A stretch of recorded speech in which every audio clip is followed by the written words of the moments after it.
Hello everyone, welcome to my mini video. তো independence day দিনটা আমাদের একটু অন্যভাবেই কাটে, কারণ সেদিন থাকে আমাদের বাড়িতে রাধাকৃষ্ণের প্রতিষ্ঠা দিবস। সকালবেলা আমরা পতাকা উত্তোলন করি, এরপর পুজোর জোগাড়জাটিতে আমরা বসে পড়ি।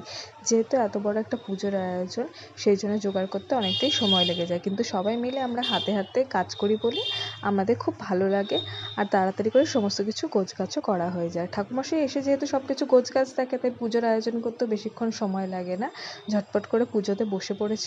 তবে এবছর পুজো হবে কি হবে না সেই নিয়ে একটুখানি টালমাটাল অবস্থা ছিল, কারণ আমার কাকি শ্বশুরই একটু অসুস্থ থাকায় পুজোটা হবেই না, প্রায় এরকমই অবস্থা ছিল। কিন্তু অ্যাট লাস্ট পুজোটা হলো। তো এখানে ভোগের আয়োজন পুরোটাই মা আর কাকিমাই করে, এবং সম্পূর্ণ পরিপাটি করেই ঠাকুরকে ভোগটা দেওয়া হয়। এরপর ঠাকুরমশাই দেখতেই পাচ্ছ আরতি শুরু করে দিয়েছে, এবং যজ্ঞের প্রস্তুতি পর্ব চলার পরে যজ্ঞ কমপ্লিট হয়েছিল। এবং বিকেলে রেডি হয়ে আমি যাচ্ছি মোমো কার্জুর বার্থডেতে। কে মোমো কার্জু তার জন্য দেখতে হবে নেক্সট ভিডিওটি। ওকে, বাই।